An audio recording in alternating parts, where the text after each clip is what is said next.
From MTN News, this is Positively Montana, sponsored by the Town Pump Charitable Foundation.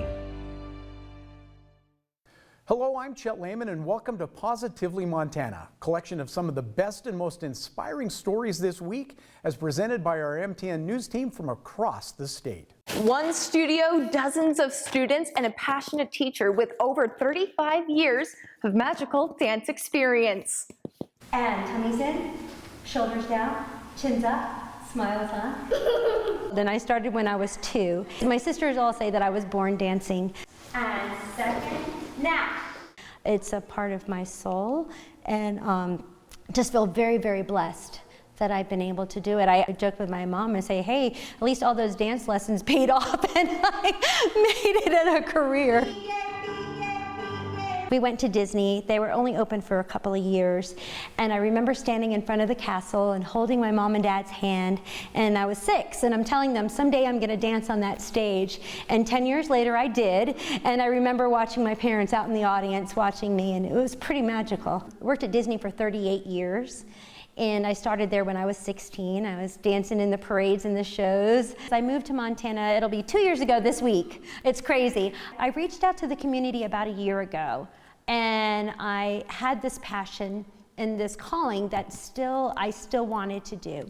So I started this summer teaching. I didn't realize how much I missed it until I started doing it again.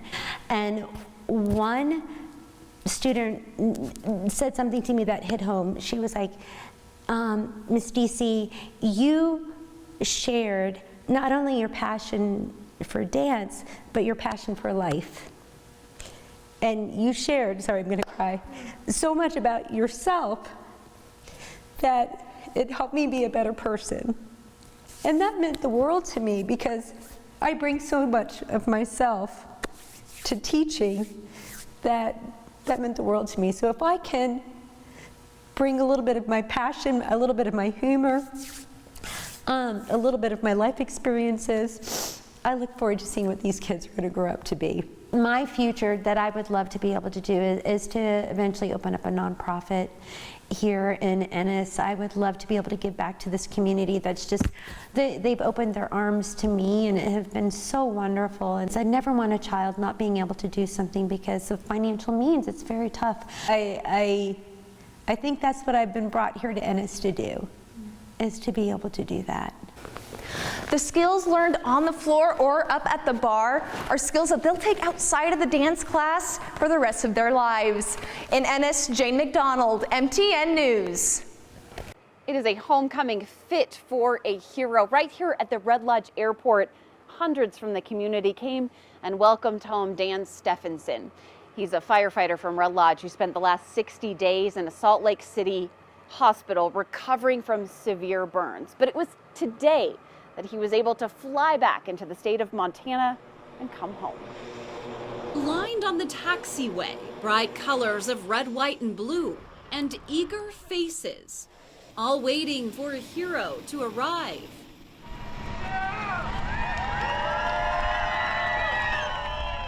Firefighter Dan Stephenson arrived in style and didn't waste any time giving out hugs. How does it feel to be home? I started crying when I got over the bear tooth. His journey home started with a rocky road to recovery, suffering severe burns on his legs, hands, and face while fighting the Harris Hill fire in July. Scott Wilson was with him that day when the winds shifted. So the flames were coming at us and overtaking us. And I remember turning off the truck and the fire pump, and Dan was still fighting the fire. You know, Dan, he said, Scott, nope, he says, we're still in the game here. Let's get that thing fired back up. The last time Scott saw Dan was in Salt Lake City 5 weeks ago. At that time, he was still in a coma. He underwent 9 surgeries, had to learn to walk again and eat. So today, this is just a true blessing from God to see him come back home. He's just an amazing man. He's strong as they come and just never gives up. Those near and far traveled here to see Dan come home. It was kind of emotional for me. Longtime friend Chuck Groats came all the way from North Carolina. Dan even sending him this picture from the plane ride. What's it like seeing him come back home? Well, you saw the emotion. We both cried. You had a really long hug with him. Well, we were very, very close. Although Dan is back home, his recovery doesn't end. His journey to healing will continue. But he credits all of this support from back home as to what kept him fighting. And I know your prayers were there, and I know those prayers fueled get me out of there early. There's still a ton of work to do, but I can do it at home. In Red Lodge, Andrea Lutz, MTN News. It's hard to hold back someone when they're destined for greatness. I'm Victoria Hill, and I had a chance to meet a family and a crew of doctors who are learning that lesson from an 8-year-old girl who's overcome some big obstacles. On the rugged roads of Montana, just outside of Roundup, there's an 8-year-old girl with quite a sense of humor. You see this beautiful place? We have turkeys. And their babies. Hopefully my cat doesn't eat them. But getting to this point today, she's a survivor of devastation and heartache. A 5-year-old Billings boy has died in a Salt Lake City hospital following a multiple vehicle crash this weekend in Billings. 2 5-year-old boys and 1 6-year-old girl were all transported to the hospital, but one of the 5-year-old boys died in a Salt Lake City hospital. Amaya Rodriguez was that 6-year-old girl. Her brother was the 5-year-old who lost his life. She had major injuries and was very close to dying. She ruptured her spleen, completely avulsed her spleen. She shattered both of her kidneys. She injured her pancreas. She injured her intestine. She had a broken arm. And then she had a T12 spinal cord injury with a fracture of her spine and injury to her spinal cord. Extensive injuries that required 40 surgeries and procedures, one being a 12-hour surgery to reconstruct her abdomen. 2 years ago, there were days when we thought we were going to go home alone. Dr. Russell and the team saved her life several times. Michelle is Amaya's grandmother and is now her guardian. She inspires me. She's my hero. There's nothing that she won't try or do, and she's got such a fierce determination to be independent. She's just amazing. She's unstoppable. An unstoppable girl indeed, even more so in her all-terrain wheelchair. I like to ride it a lot. Quiet in front of the camera, anything but on the open road. Come over here and see. You want to see this, ready? That's cool. Through the pain and recovery, a special bond was formed. Even when she was in the ICU, unconscious, with the breathing tube, you could tell that she was just such a fighter. I immediately was drawn to her. Dr. Russell knew Amaya needed something more than the average wheelchair. So that's when she suggested they contact the St. Vincent Healthcare Foundation. Our immediate thought goes to how can we help? Because so often you hear these stories and you realize that the treatment that they're going to get in our hospital maybe doesn't cover the entire healing process that needs to go on. So how can we get involved and help? And so often that's what we do here. We try to look at the whole patient and figure out how to address their needs. For Amaya, it was a need to explore the world around her. Amaya can't feel her legs. She cannot move her legs, but I've seen her on a rope swing. I've seen her on a horse. I've seen her going down a slide at a water park. I see her swim across a pool. I see her, hiking all over the backcountry in this cool wheelchair that she has, going through rivers, going across the grass. And I think that's what I really want for her. This is a Montana girl, and I want her to do whatever she wants. And she does beyond what I can even imagine. And she's an amazing small human. Just a reminder to keep on going. Every time you do something impressive or amazing, keep on doing it and you'll get strong like me. In Billings, See? Victoria Hill, MTN News. About 20 arborists from across Montana came together at Fort Harrison Wednesday, volunteering their time to help take care of veterans' facilities. I think all of us like to come together and try to make a difference in this property and, pay it back to those who, gave the ultimate sacrifice and continue to do so. This is the third time that arborists have worked at the Montana VA Medical Center and the State Veterans Cemetery as part of the nationwide Saluting Branches event. Companies came in from as far as Missoula and Billings. They removed several hazard trees that were heavily decayed or damaged. When these trees get to the end of their life cycle, it makes sense to remove them before nature does for you. They also pruned trees, assessed some that may need to come out later, and ground up branches and stumps. There's a lot of science behind what we know as good structure, and it's just a matter of trying to do preventative maintenance and being proactive, not reactive.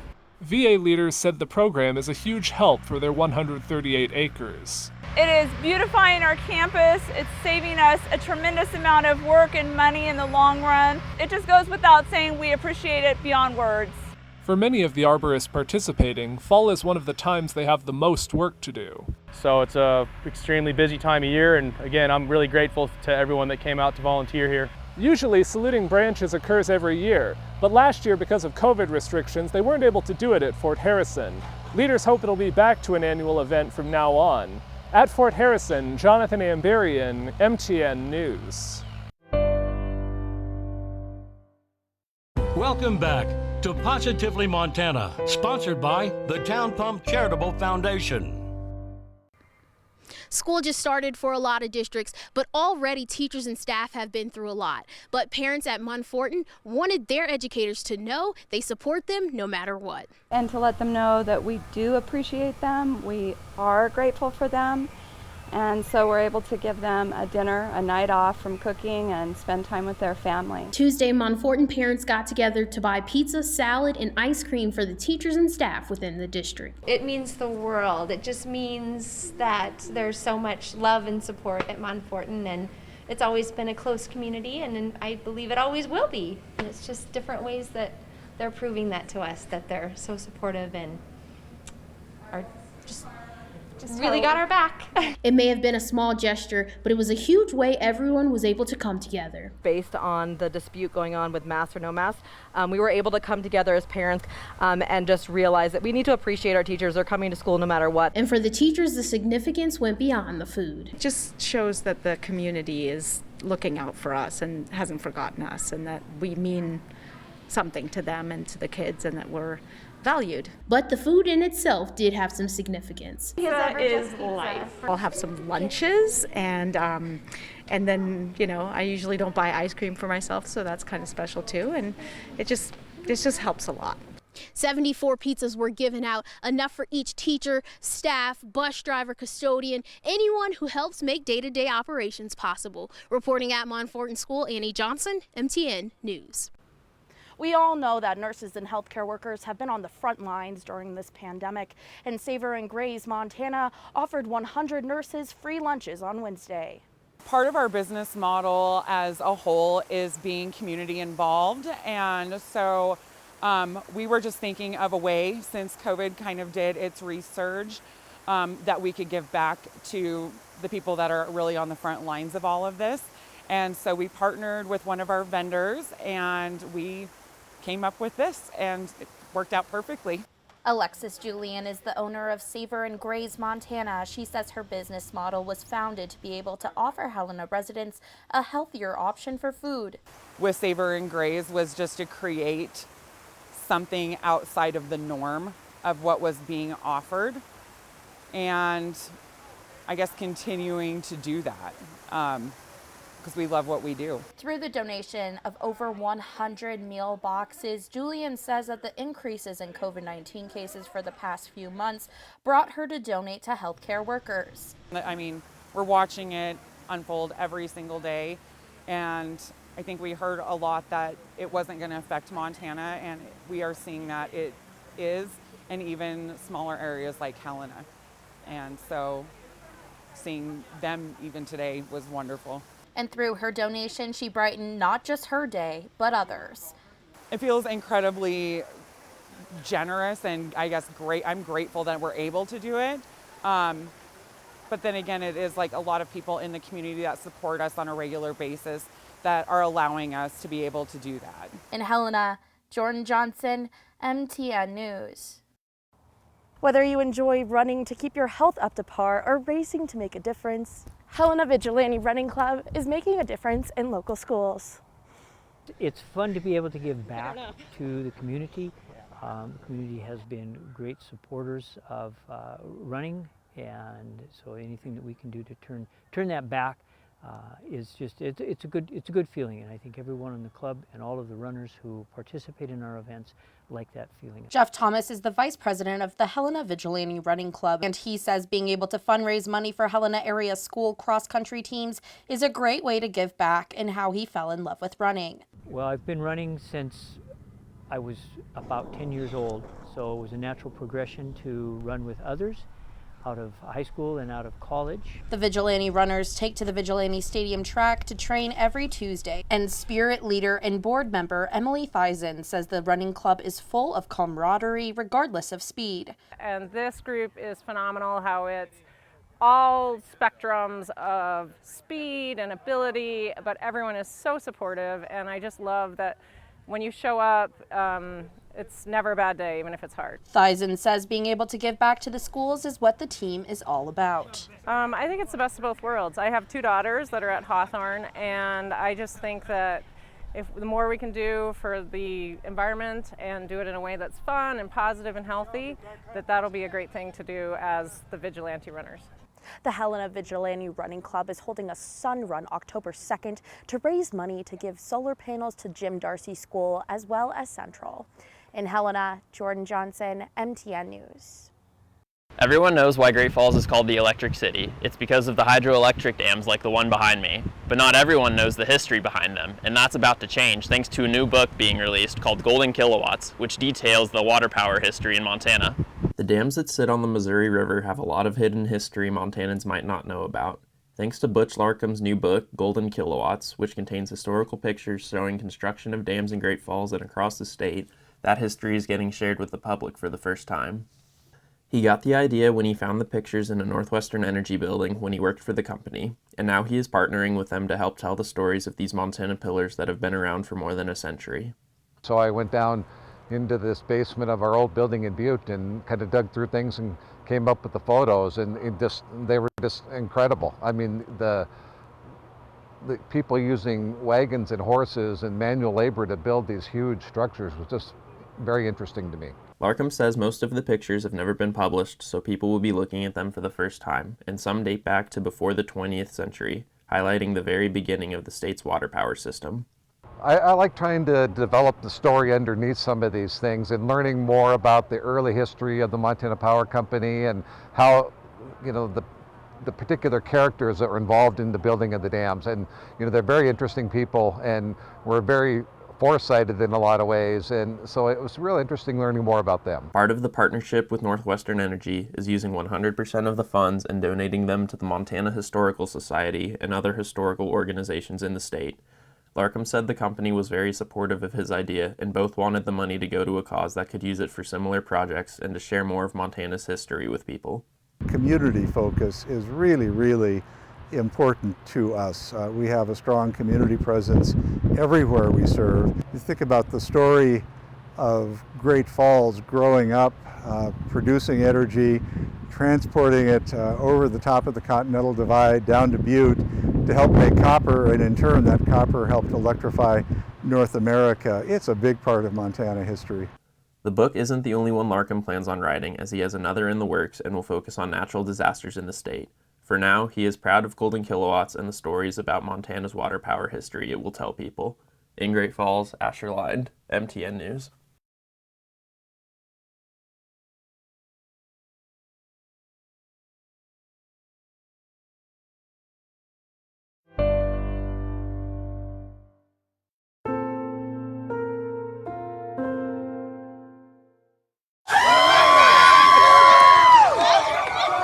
For the last 3.5 years, Steamboat Geyser here has thrilled dedicated geyser watchers and just occasional park visitors with huge eruptions of water, steam, mud, and even rocks shooting 300 feet into the air. Well, it looks like Steamboat's slowing down. On September 11th, Steamboat had a major eruption. That was the first one in 65 days. Up until May, the geyser had been erupting on average every 5 to 10 days, since it came back to life in March of 2018. This is one of those aspects of geysers. Most of them are really unpredictable, so you have to enjoy it while you can. Steamboat is having a good long run. It erupted 32 times in 2018, 48 in 2019, and another 48 in 2020, including one huge eruption of 355 feet. But so far this year, Steamboat has had just 14 major eruptions.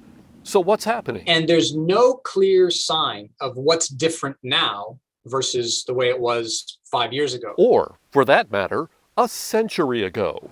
Steamboat went dormant for 50 years, from 1911 to 1961. So one thing we do know is that it has to have a lot to do with the subsurface plumbing system, the geyser conduits, whether or not they're constricted or more open.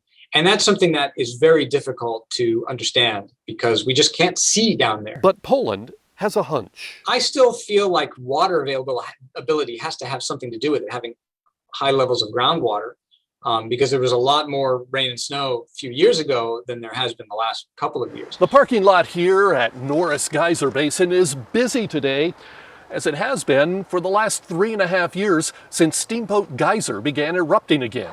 It's so busy, in fact, that the Park Service created more parking places out along the main highway, a little walk from here. And it has rerouted traffic in this area to keep vehicles moving along. Now, if Steamboat goes dormant, does that mean people won't be coming anymore? Hard to say.